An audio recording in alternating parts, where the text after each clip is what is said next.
यो हो नाम्दोलिङ बौद्ध विहार।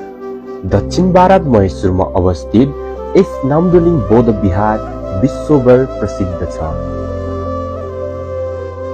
आन्तरिक तथा बाह्य पर्यटकहरूको गन्तव्य स्थल, बुद्ध प्रेमी र बौद्ध दर्शनमा आस्था राख्ने बौद्ध धर्मावलम्बीहरूको लागि एक तीर्थस्थल, संसारभर शान्तिको सन्देश छर्ने सिद्धार्थ गौतम बुद्धका अनुयायीहरूका संगम स्थल। यो हो स्वर्ण विहार अर्थात the Golden Temple, the build by the man with the golden heart, the his holiness Drubwang Pema Norbu Rinpoche.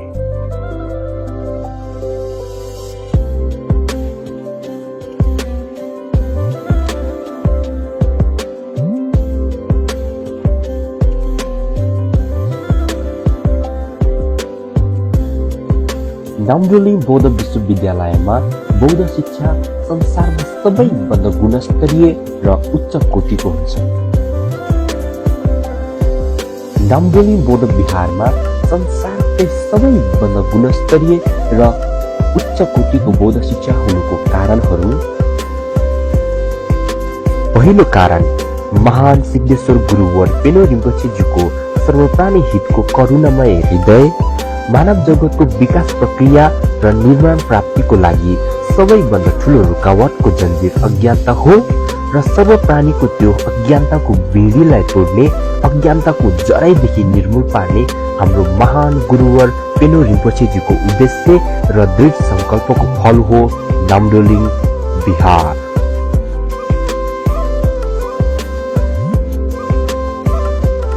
दुई, नाम्दोलिङ बौद्ध विश्वविद्यालयमा पढाउनु हुने आचार्यगणहरू बौद्ध दर्शनको गहन तपस्वी, त्रिपिटकमा पारङ्गित, बुद्ध ज्ञानको दक्ष अनुभवी, बौद्ध दर्शनको अभ्यासकर्ता र आचार्यगणहरू बौद्ध शिक्षा, शील र समाधिका विनयधारक।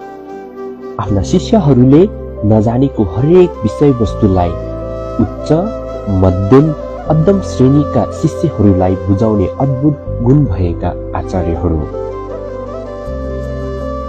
संसारको हरेक स्थानबाट आएका बौद्ध शिष्यहरू बौद्ध दर्शन, बौद्ध शिक्षाको अध्ययन, अनुसन्धान र अभ्यास गर्न दिन रात एक गर्ने ऊर्जाले भरिएका।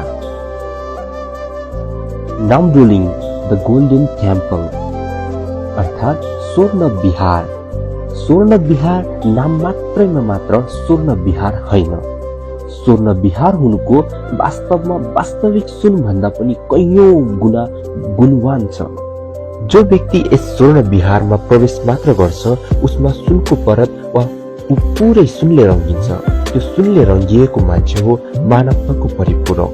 त्यो सुनले रंगिएको मान्छे हो ज्ञानी र विद्वान। त्यो सुनले रंगिएको मान्छे हो ज्ञानी र विद्वान भिक्षुहरू। त्यो सुन हो बुद्ध ज्ञान र बौद्ध दर्शन। त्यो सुन हो महान गुरु पेनो रिम्पोछेज्यूको वचन, करुणामय हृदय अनि त्यो सुनले रंगिएका महान विद्याधारक भिक्षुहरू।